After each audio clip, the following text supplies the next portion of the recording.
This was Warner Music Group. A lot has changed since then.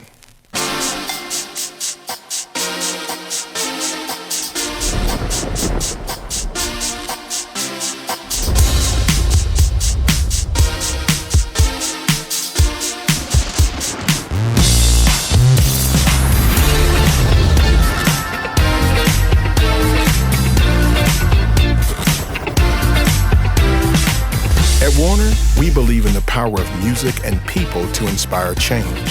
Change to inspire movements, create culture, and transform the world into a better place. This is Changemakers, an 8-part series celebrating the behind-the-scenes changemakers in the music industry.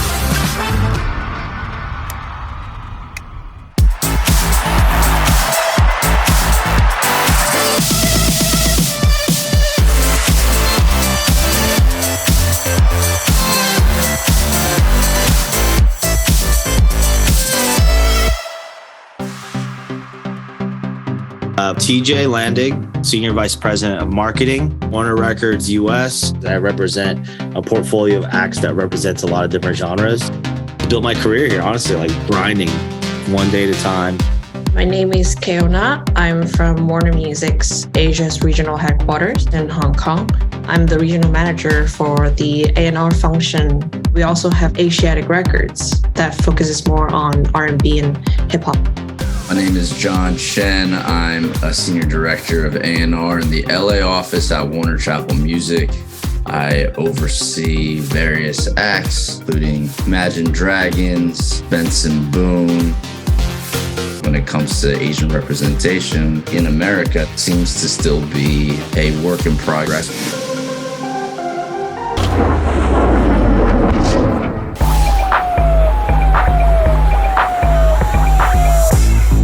Speaking from personal experience, growing up, the musicians and artists I listened to were almost exclusively Western acts, and that created a level of detachment and disconnect. Like, oh, it's never going to be relevant for me. I grew up in Englewood, New Jersey. There were Asians, but there weren't a lot of Asians. I never really questioned why there wasn't more representation in the music that I listened to or even around me. That was just how things were.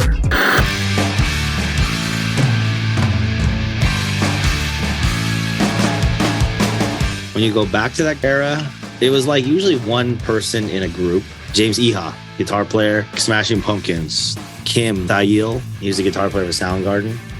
So I think like that was probably the limit. Definitely didn't really see any Asian frontmen or women on the solo act level. An Asian artist who is extremely talented can be there as a beacon. Like sometimes all you need is one. You have one and it becomes a catalyst for so many other things.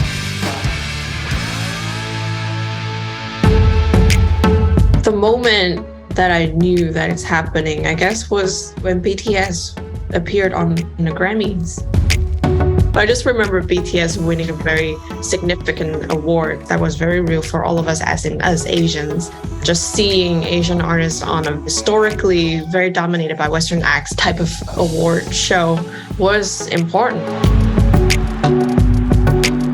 Then you got like Bruno, was definitely one of the earlier ones where you're like, oh, that guy is Filipino and he's like the biggest dude in the world and he's right there.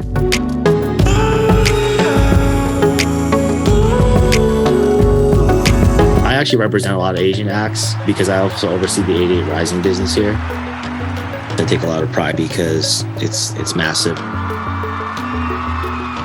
Joji had a Glimpse of Us, which was a massive record worldwide.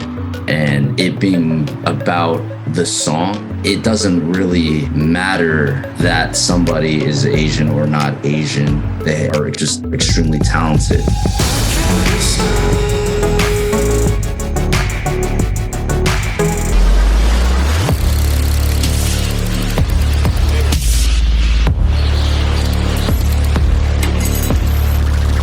In the last 18 months, we expanded really, really fast.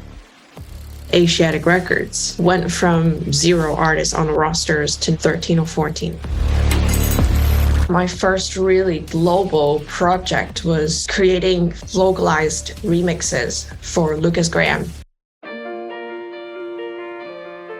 Lucas's team wanted to explore Asian markets, creating 3 localized versions. So we did one in Vietnam, another version where our singer Janice Fidel was singing Cantonese, and then English later on. And then we have a 3rd version by Helen Dia from Indonesia, and they went viral.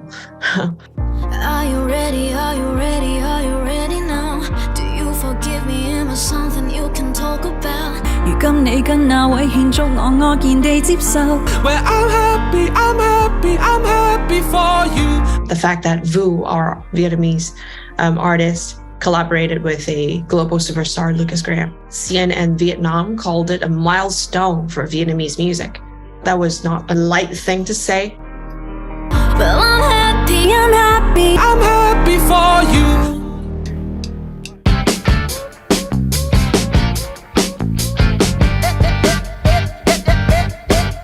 Internationally, there's a massive market for Asian artists. What we're doing at Chapel, at least from an A&R perspective, we're collaborating with people from all around the world.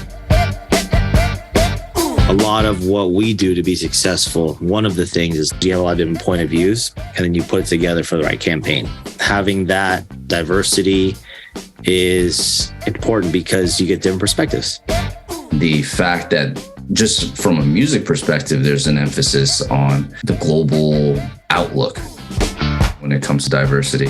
Warner has been an extremely supportive company. It also reflects in the staff, like the people that I work with from different backgrounds, all different musical tastes.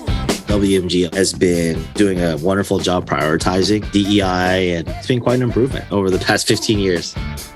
There are a lot of eyes on this industry.